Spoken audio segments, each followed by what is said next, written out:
Good Tuesday, everyone. This is meteorologist Dave Snyder at the National Weather Service with Alaska's statewide weather. High pressure is building southward across the Beaufort Sea and into the northern section of the Yukon and the Northwest Territories of Canada.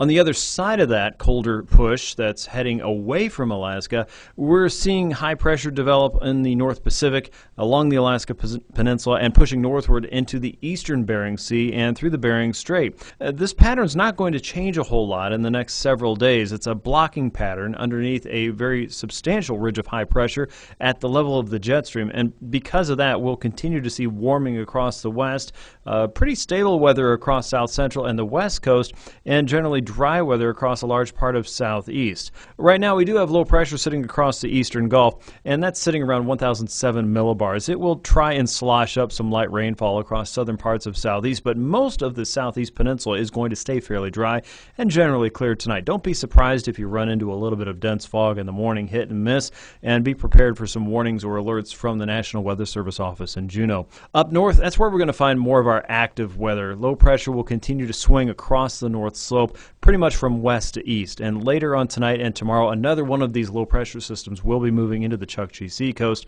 A stiff west wind will come in behind that. That's also going to move along some of the ice in the Beaufort Sea region, so prepare for some of that to be on the move, generally from west to east at first, and then coming in with a north wind. It will be pushing closer to shore, especially from Prudhoe Bay eastward toward Kaktovik. For Wednesday afternoon, low pressure will be pushing southward across the Bering Strait region. That means colder air moving into the Kotzebue Sound area. Areas of rain and fog should be expected. And don't be surprised to see a little bit of snow at the higher terrain level of the Brooks Range passes there. But again, the air is still pretty warm across most of northern Alaska at this point. High pressure will be settling in close to Point Barrow at around 1030 millibars as we get into your Thursday afternoon, and rain and snow showers should be expected in the eastern Beaufort Seacoast region. To the west, high pressure still sitting across the west coast. There will be some limited areas of rainfall and fog for the eastern Bering, St. Paul and St. George included.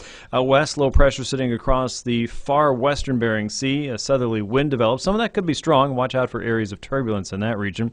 Showers across the interior and the east as we get into Thursday, and probably across southern parts of southeast going into Thursday afternoon. With Alaska statewide weather, this is meteorologist